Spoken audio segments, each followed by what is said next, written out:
In this module, you will learn about the line spectra and de Broglie's explanation for quantization of angular momentum. The line spectra of the hydrogen atom was explained by the third postulate of Niels Bohr. We know that when an electron in a lower energy level with principal quantum number n1 absorbs energy from a photon, it jumps to a higher energy level, such that the photon energy will be equal to E2 minus E1, where E2 is the energy of the level corresponding to N2 and E1 is the energy corresponding to N1. Similarly, when an atom jumps from a higher energy level, E2, to a lower energy level with energy E1, a photon is released with the frequency nu, such that h nu is equal to E2 minus E1. Let this be equation 1. We have seen from Bohr's postulates that the energy En of any level corresponding to a principal quantum number n is given as En equal to minus m e to the power 4 by 8n square epsilon naught square h square. Let this be equation 2. Now using the result of equation 2 for n1, the energy E1 is equal to minus m e power 4 by 8 n1 square epsilon naught square h square. Let this be equation 3. Similarly, for n2, the energy E2 is equal to minus m e to the power 4 by 8 n2 square epsilon naught square h square. Let this be equation 4. On substituting equations 3 and 4 in equation 1 and simplifying, we get h nu is equal to me to the power 4 by 8 epsilon naught square h square into 1 by n1 square minus 1 by n2 square. This equation is called Rydberg's formula. Let this be equation 5. From equation 5, we get nu is equal to me to the power 4 by 8 epsilon naught square h cube into 1 by n1 square minus 1 by n2 square. Let this be equation 6. Substituting n1 is equal to 2 and n2 is equal to 3 in equation 6, we get nu is equal to me to the power 4 by 8 epsilon naught square h cube into 1 by 2 square minus 1 by 3 square. From equation 6, comparing nu with the empirical formula for Balmer's series that you have learnt earlier, we get nu is equal to Rc into 1 by 2 square minus 1 by n square. Hence, we see that the value of R, or the Rydberg's constant, is equal to m into e to the power 4 by 8 epsilon naught square h cube c.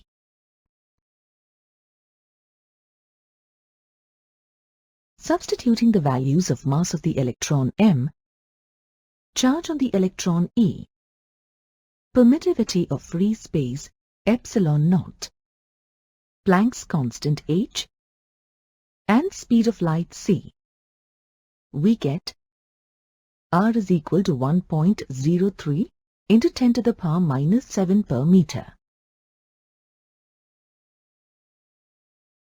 This value of R is very close to 1.097 into 10 to the power minus 7 per meter, which is obtained from the empirical formula of Balmer. This agreement between the theoretical and experimental values of Rydberg's constant provided a direct and striking confirmation of the Bohr's model of the atom. So, when we substitute n1 is equal to 2, and N2 is equal to 3, 4, 5, and so on, we get the Balmer series. Similarly, when we take N1 is equal to 1 and N2 is equal to 2, 3, 4, and so on, we get the Lyman series.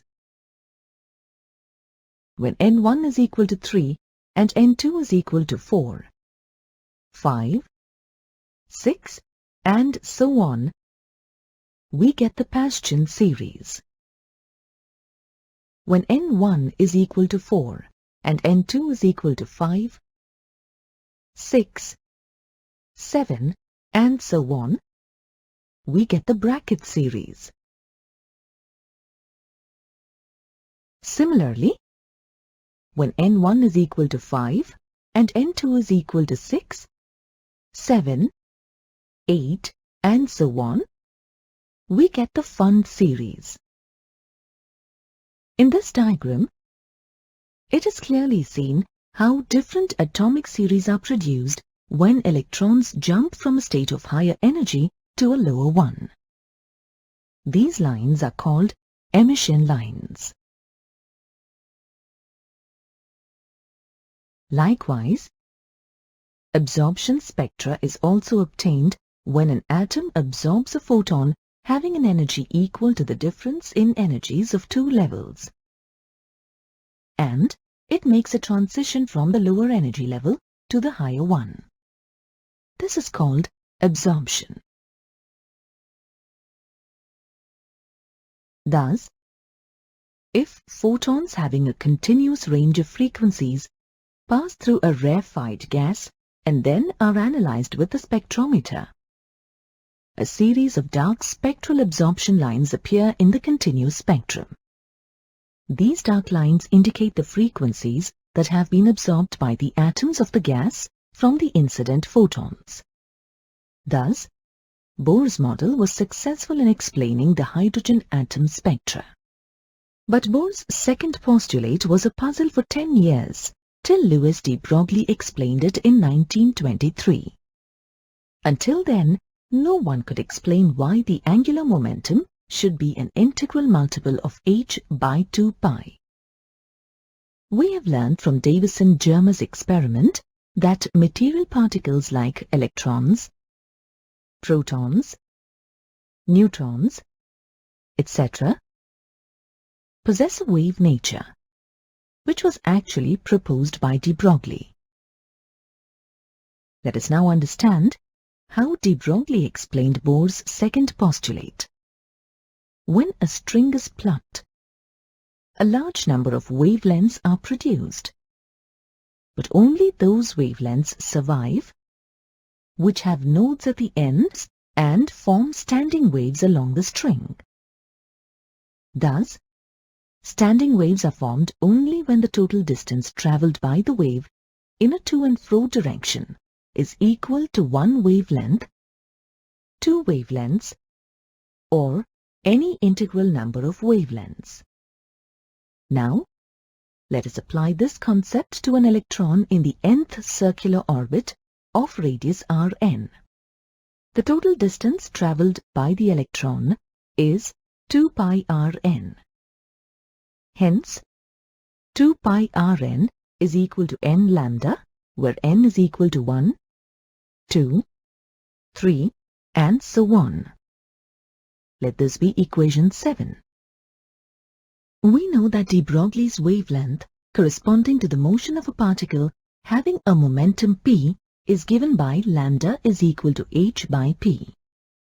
Here, h is the Planck's constant and p is its momentum.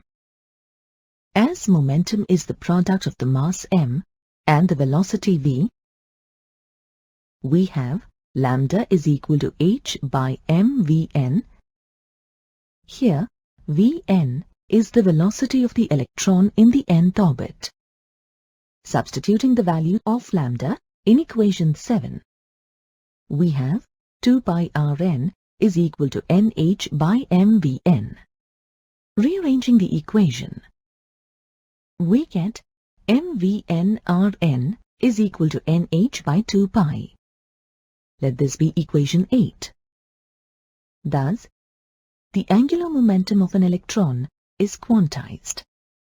The quantized electron orbits and energies are due to the wave nature of the electron.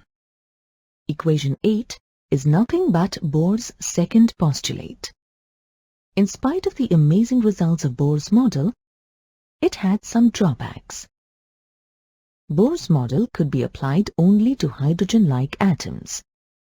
That is, the atoms having only one electron, like singly ionized helium, doubly ionized lithium, etc. It could not explain the spectrum of atoms with more than one electron. Bohr's model included only the electric force between the electron and nucleus, but it did not take into consideration the electric forces between electrons in multi-electron atoms. Though the frequency of spectral lines was correctly predicted by Bohr's model, some frequencies are relatively more intense than the others. Bohr's model could not explain this fact. Thus, the atomic model of multi-electron atoms can be better understood by applying a new theory called the quantum theory. You have now reached the end of this module. In this module, you learned that the third postulate of Bohr's atomic model explains the line spectrum of the hydrogen atom. Rydberg's formula is given by h nu is equal to me to the power 4 by 8 epsilon naught square, h square into 1 by n1 square minus 1 by n2 square. The Rydberg's constant R is equal to 1.03 into 10 to the power minus 7 per meter. The drawbacks of Bohr's atomic model are: Bohr's model could not explain the spectrum of atoms with more than one electron.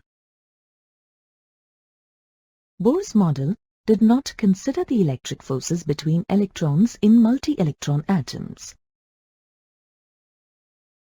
Some spectral frequencies are relatively more intense than the others, and this could not be explained by Bohr's model. Quantum theory helps us to better understand the atomic model of multi-electron atoms.